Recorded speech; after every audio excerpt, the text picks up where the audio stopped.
Yeah, my question is, basically, I am married and I've got two kids. Yeah, my husband, I live in London. My husband lives in Denmark. And before we got married, he said to me that he's moving from Denmark to come and stay with me in London.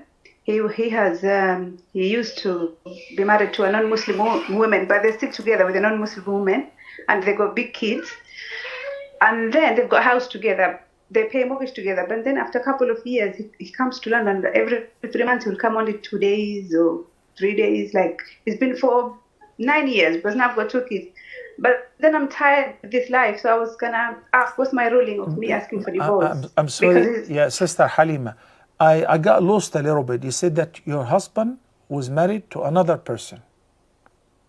Yeah, but he's a non-Muslim woman. Got it. But they're still together.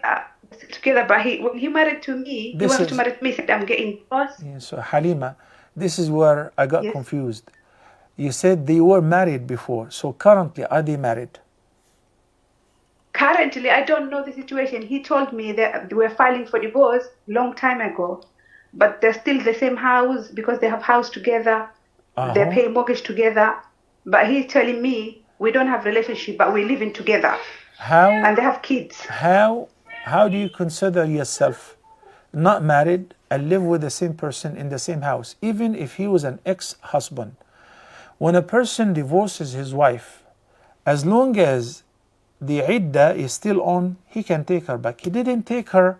We don't wait for the papers to be processed. She's become divorced. So they are not allowed to be together unless if they get married again. So you need to ask him a straightforward question. Are you married or not married? If you're not married, then it's not permissible to stay in the house and live with her. This is not permissible. Can you do that? Staying together. Yeah, they're staying together. I try my best to say what he's doing is haram, because the lady is non-Muslim as well.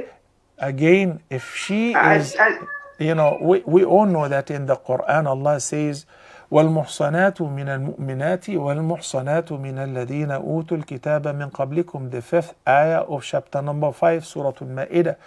So if she's Christian, if she's Jewish, and she's a chaste woman, okay, it's okay. But we're talking about, even if she's Muslimah, even if she's a Muslim woman, are they married or not married? You said they're not married, correct? He's telling me they're not married. They're filing for divorce, but divorce is not processed. So, but they're not having intercourse or anything. They live in one house. And me, I'm raising my kids. I'm trying my best. Like, I'm doing school, madrasa, I take them everywhere. So basically, I'm raising my kids by myself. So I was saying, Sheikh, for me asking a divorce, is it like, am I committing a sin? Well, by the way, not only in your case, if any Muslim woman, she feels that she cannot take it anymore with her husband, she feels under pressure, she feels that her life is miserable, she is permitted to ask for divorce. Not only you, any woman who's not happy with the husband, psychologically, morally, physically he's abusive, she feels that this marriage cannot last. So does she have the right to say, I want a divorce? Of course. A woman at the time of Nabi sallallahu alaihi wasallam said, my husband is religious, my husband is generous, my husband, but I don't like him and I cannot just live with him. So the husband doesn't want to give divorce. There's an alternative which is called khula, even against the husband's will.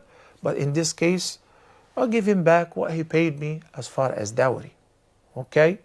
So if you're asking about the sin, not only in your case, but a woman whose husband doesn't pray, a woman whose husband sells what is forbidden and his income is haram, a woman who knows that her husband is involved in illicit relationships, does she have the right to ask for divorce? Absolutely.